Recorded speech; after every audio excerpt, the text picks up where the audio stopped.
J'ai lu l'ultime avertissement de Nicolas Beuglet. J'ai retrouvé tout ce que j'avais apprécié dans le dernier message et dans le passager sans visage.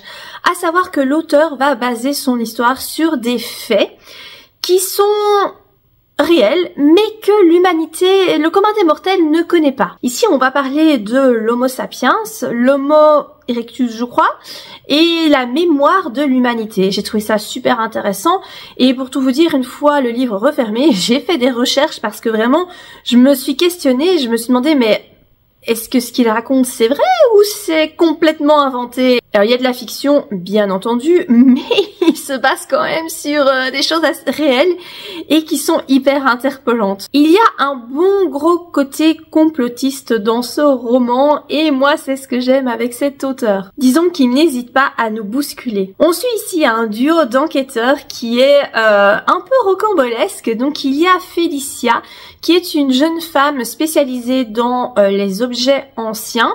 Et puis il y a Armand qui est prêtre, mais c'est un ancien policier.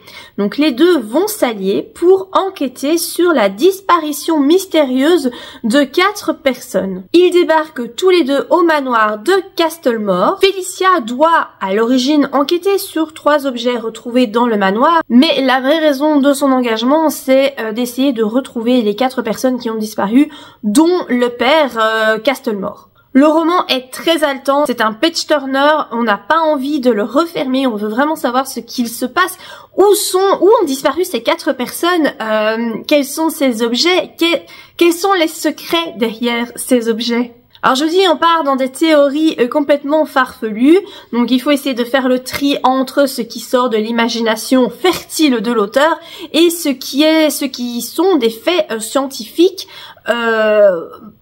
que moi personnellement je connaissais pas, hein. Moi je suis pas une scientifique, voilà, je m'intéresse pas trop à tout ça, mais du coup ça te pousse à faire des recherches supplémentaires et ça c'est chouette. Alors à la fin du roman, ce que moi j'aime bien c'est que vous avez un passage, un onglet source où vraiment l'auteur vous explique où il a trouvé toutes ces théories. Vous avez aussi pas mal de références de livres et je me rends compte que je me suis trompée. C'est pas Homo sapiens et Homo erectus, c'est Homo sapiens et homme de Néandertal. Et bien franchement, quand vous faites des recherches sur ces deux espèces, je sais pas trop comment le dire, il y a pas mal de choses interpellantes. C'était vraiment chouette, moi je vous le conseille. Alors ça reste dans ce qu'il fait habituellement, mais voilà, si vous appréciez, je pense que celui-ci vous plaira tout autant que ses livres précédents. À savoir que je n'ai pas lu sa première trilogie, donc je ne pourrais pas comparer.